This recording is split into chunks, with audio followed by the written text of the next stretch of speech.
আরে গাছে চিনলো, মাছে চিনলো, চিনলো বনের হরিণে।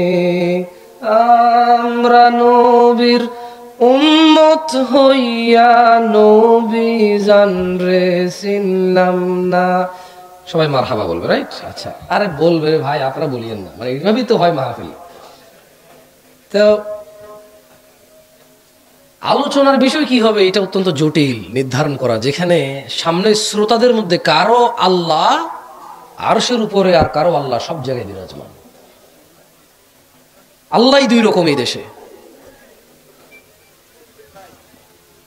যেখানে কারো নবী নূরের তৈরি আর কারো নবী মাটির তৈরি।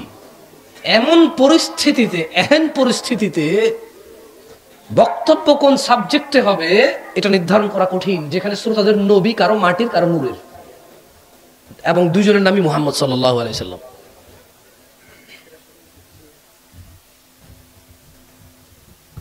যেখানে মসজিদের সভাপতি ঘুষখোর হইতে পারে, যেখানে পায়ের উপরে পা তুলে বসলে বেয়াদবি, দাড়ি কাটলে বেয়াদবি না, এমন সমাজে কি বিষয় বক্তব্য দেবে এটা নির্ধারণ করা খুবই কঠিন। যেই সমাজে দিন প্রচারক তথা ইউটিউবার এবং ফেসবুকার এদের মতো ঈশান নামাজি পড়ে না, সে ওয়াজ রেকর্ডিং করে প্রতিদিন। যেই সমাজে একটা থাম্বনেইল দিবে, দেখেন কে কাকে কিভাবে বাঁশ দিছে বলে, এবং সে এটাকে দিন প্রচার মনে করে, ওই সমাজের অসুস্থ মস্তিষ্কের যুবক এবং প্রচারককে সামনে পেলে বক্তব্যের টপিক কি হবে এহেন পরিস্থিতি নির্ধারণ করা কঠিন। যে সমাজে মানুষকে দ্বীনের কথা বলতে গেলে বিরিয়ানি রান্না করে আনতে হয়, এই পরিস্থিতিতে দ্বীনের প্রসারের টপিক কি হবে সেটা বলা কঠিন। যে সমাজের প্রত্যেকটা মানুষ চায় সামনের লোকটা ভালো হয়ে যাক, আমি হব না, এমন পরিস্থিতিতে কি সাবজেক্টে আলোচনা হবে নির্ধারণ করা অত্যন্ত জটিল।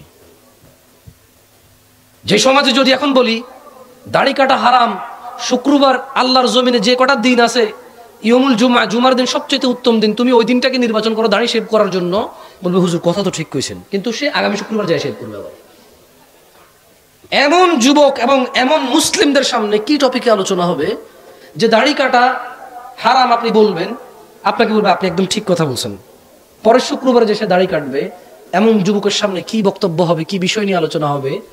এমন পুরুষের সামনে যে পুরুষ চিন্তা করে মেয়ে বিয়ে দিয়ে নাতি নুৎকুর হয়ে গেলে, নানা হয়ে গেলে দাড়ি রাখবো, এখনো বয়স হয় নাই।